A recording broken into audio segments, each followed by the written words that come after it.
Hi guys, welcome back to my channel. Today I want to do a portfolio update. It was partly inspired by another video I saw also, so I thought I'd do a video. It's been quite a while since I done my last one.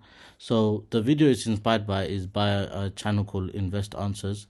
I highly recommend this channel. It's probably one of my favorite channels, and in terms of the amount of information you get per minute or per hour, whatever you want to call it, it's one of the best out there, easily, hands down. Highly recommend it. Anyway, so the video I was talking about is discover the top 10 altcoins that will survive and thrive.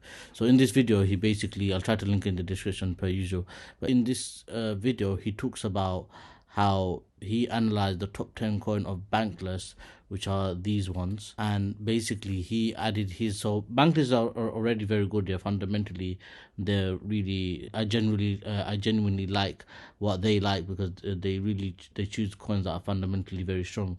But what I like about him, he uses his own stats on top. So the coins that he's chosen are from these ton.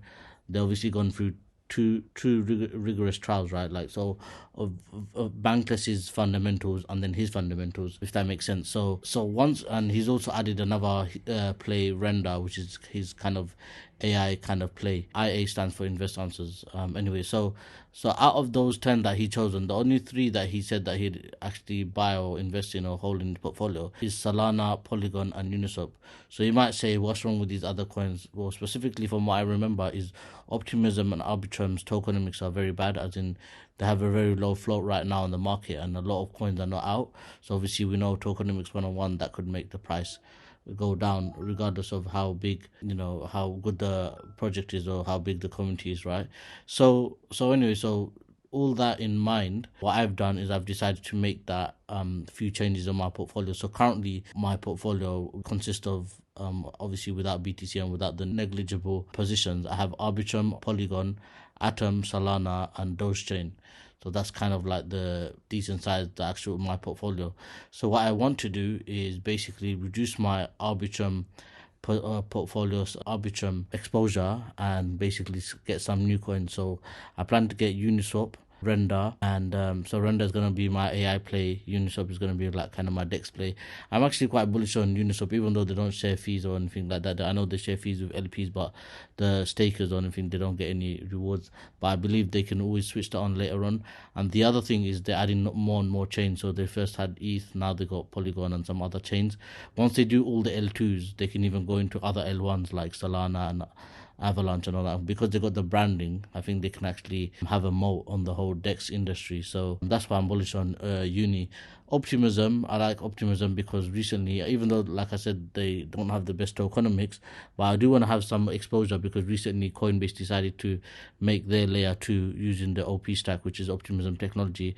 And another company called Zora, they're like a NFT marketplace, they've also decided to use OP's technology. And I think this is going to be a trend. Like, I think more and more companies are just going to decide to use the OP technology. So that's also why I'd want a position in that. It won't be as big as the other ones, like my other ones like Polygon and maybe Solana. Those are planning to be like the bigger portfolios. But yeah, and so Phantom also, I've got that on the card because of the updates that are coming up, and also Andre's been doing quite a lot of work on that.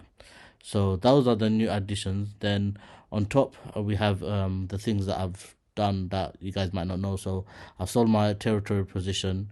Kanto, I decided not to add it.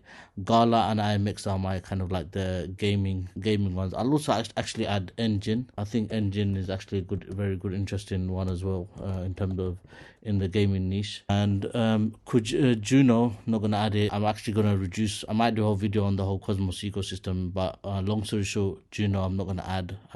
Or if I've got it, I'm gonna remove it. I think I've already removed it actually.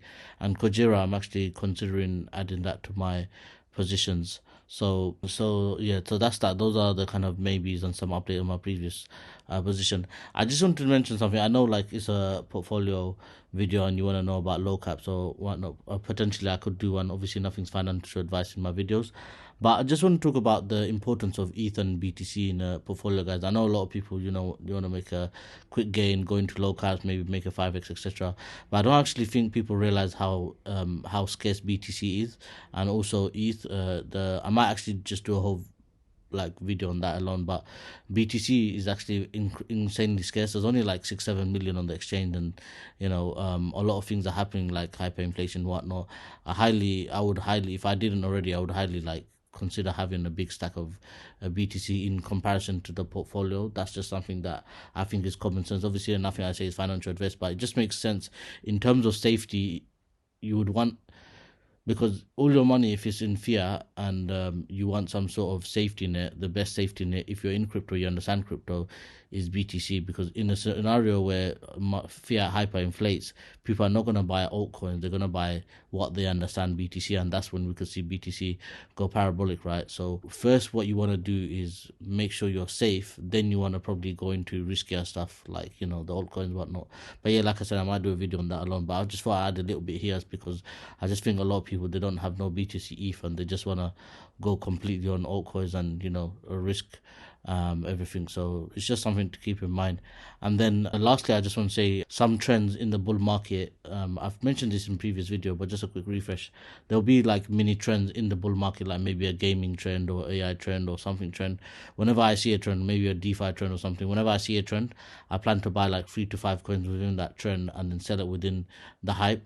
So that's why you might see I don't have too many coins going into the bull run, because I prefer to play it like this, have less coins because it's easier to manage, a bit risk off. I used to have a portfolio before with like crazy amount of coins and whatnot, and now I'm more of a risk off kind of play, risk off kind of guy. So anyway, guys, hope you guys enjoyed that video. I hope you found some value, and I'll see you in the next video.